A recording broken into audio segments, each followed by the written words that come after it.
আসসালামু আলাইকুম বন্ধুরা, সব কেমন আছেন? আশা করি যে যেখানে আছেন সবাই ভালো আছেন, সুস্থ আছেন। আল্লাহর রহমতে আলহামদুলিল্লাহ আমরাও সবাই ভালো আছি। আজ আমি চিকেনের নতুন রেসিপি নিয়ে চলে আসলাম একটা। তো আমি চিকেন নিয়েছি এখানে, বুকের মাংসটা, চিকেনের বুকের মাংসটা শুনেছি এখানে হাড় নেই। তো 500 গ্রাম চিকেন নিয়েছি, একটা ডিম ফাটিয়ে দেব। তো বন্ধুরা, ভিডিওটি দেখার আগে অনুরোধ রইল আপনারা পুরো ভিডিওটি দেখবেন প্রথম থেকে শেষ পর্যন্ত। তো এখানে আমি সয়া সস দিয়ে দিলাম 1 চা চামচের মতন, ভিনেগার দেবো 1 চামচ,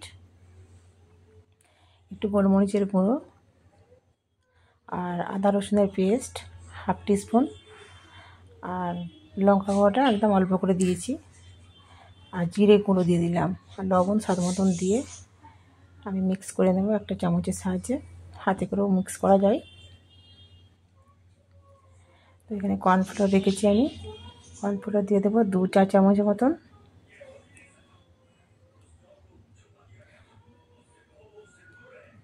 চালের গুঁড়ো ওটা মাখিয়ে আমি কিন্তু 2 মিনিট রেখেছিলাম, তারপর আমি চালের আটা 2 চা চামচ দেবো।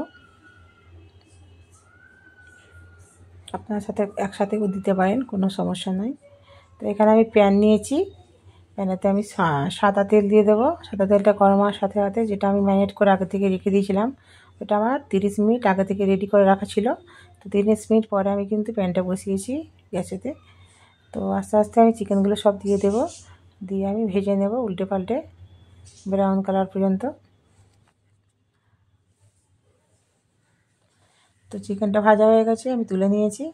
ওই প্যানেতেই আমি ওই যে তেল ছিল সেই তেলেতেই রান্নাটা করব, বেশি আর তেল দেবো না, যেহেতু তেল ছিল প্রথম থেকেই। তো কাঁচা লঙ্কা কুচি আর আদা কুচি আমি দিয়ে দেব, একটু নাড়াচাড়া করে আদা রসুনের পেস্ট 1/2 চামচের মতন দিলাম। আর এখানে কুচনো আগে থেকে রেডি করা একটা ক্যাপসিকাম, তার অর্ধেকটা দিয়েছি, আর একটা বড় সাইজ দুটো পেঁয়াজকে আমি এইভাবে কুচিয়ে দিয়েছি। এইভাবে কুচিয়ে দিলে দেখতে ভালো লাগে বন্ধুরা। তো এখানে আমি সয়া সস দিয়ে দিলাম 2 চা চামচ দিয়েছি আমি এখানে, আন্দাজ মতন আপনারাও দিয়ে দিতে পারেন।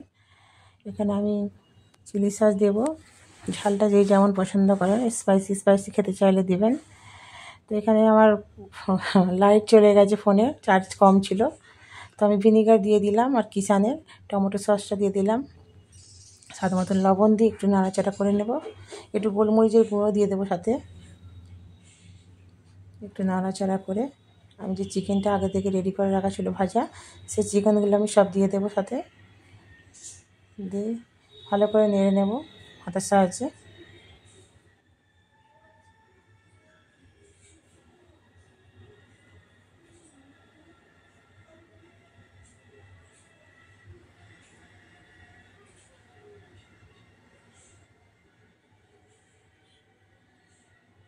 এখানে আমি কর্নফ্লোরকে 1 চা চামচ কর্নফ্লোরকে আমি পানি দিয়ে একটু ভালো করে মিক্স করে আমি দিয়ে দিলাম।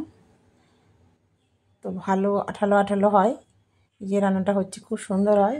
যারা একটু ঝোল ঝোল রাখতে চান আর একটু পানি বেশি বাড়িয়ে দেবেন, একটু কর্নফ্লোর একটু বাড়িয়ে দিতে পারেন। তো আমার রেডি হয়ে গেছে রান্নাটা, আমি গ্যাসের ফ্লেমটা বন্ধ করে দেবো।